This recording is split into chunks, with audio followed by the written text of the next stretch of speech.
Well, top of the morning to you. I'm Crystal. It's Thursday. It's St. Patrick's Day. And this is three things that I have been reading, watching, and listening to this past week. I'm not a huge St. Patrick's Day person, even though I have a designated St. Patrick's Day shirt. But I won this on Twitter. People say you can't do anything good on Twitter, and I disagree.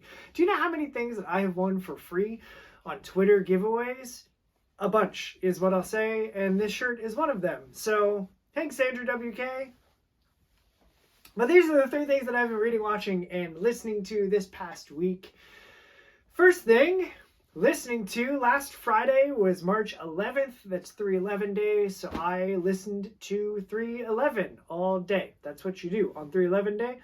And so I put three of their songs on my Three Things playlist, which you can access by going to my website, which is beacons.ai/I'mChrisStall. Click the link in the bio or in the comments below.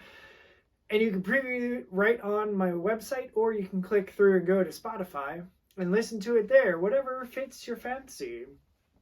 But you have to go to the playlist to find out what three songs I put on there, because I'm feeling snooty. What I read this past week is this excellent crossover from Jeff Lemire. Continuing on my read of the Black Hammer universe, this is Black Hammer and the Justice League crossover.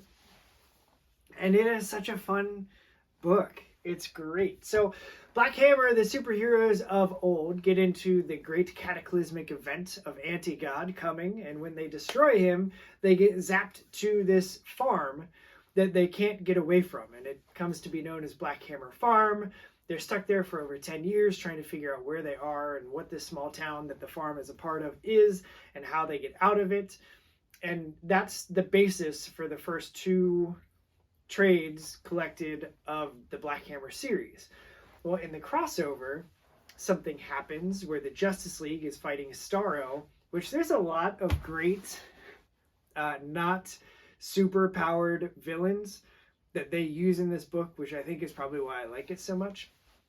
Because Mr. Mxyzptlk is in it, they have Bizarro in it, Starro is in it, and it's just the unexpected, that guy in this book, which I think is great. But the Justice League and the Black Hammer heroes get swapped, and so the Justice League are now the ones that are stuck on the farm trying to figure out how to get off, and the Black Hammer team is trying to talk with the current Justice League and the remaining members of no, it's okay, we got switched.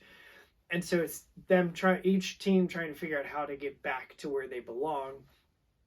And that's why I liked it, because it wasn't just like a team up of the two fighting a villain. It was literally taking them out of their worlds and dropping them into each other's worlds. So super fun. I liked the book a lot. Again, Jeff Lemire is a freaking mad genius, and he knows exactly what he's doing. And it just, I love the Black Hammer series. If I haven't talked enough about Black Hammer yet, just for the love, check out Black Hammer Volume 1 from the library and read it. Because it's fantastic. It's super good. So that's what I read this past week. As far as what I watched, I finally got around to and finished watching Peacemaker with the wife. And I'll just say this. At some point, I'm going to learn the choreography for the intro, and I'm going to do it at a wedding. I don't know when, I don't know where, but that is my goal. I just want to... It's ridiculous. It's so over the top. I admittedly really didn't know much about Peacemaker before the Suicide Squad, and then now watching his series.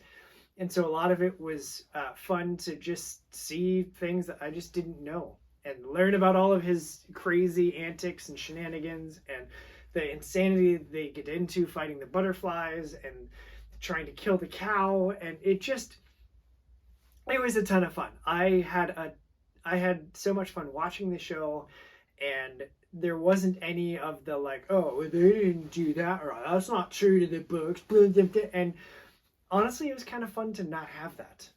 So maybe I just know too much about comic stuff for my own good when it comes to other movies and adaptations and shows and series. unless they get it and nail it right like they did with Hawkeye. See, you didn't think I could do it, but I'm going to keep bringing around Hawkeye, because watch Hawkeye on Disney Plus. It's fantastic. Ding! But I watched Peacemaker, and it was just, I think it was too ridiculous for the wife, but it was just the right amount of ridiculous for me, and I loved it. So there it is. I finally watched it, and it was great, and I have so many things, so many thoughts. Yeah, that's going to be it, though. So remember, as you go about your day, that it's St. Paddy's Day, which means today, everybody's Irish,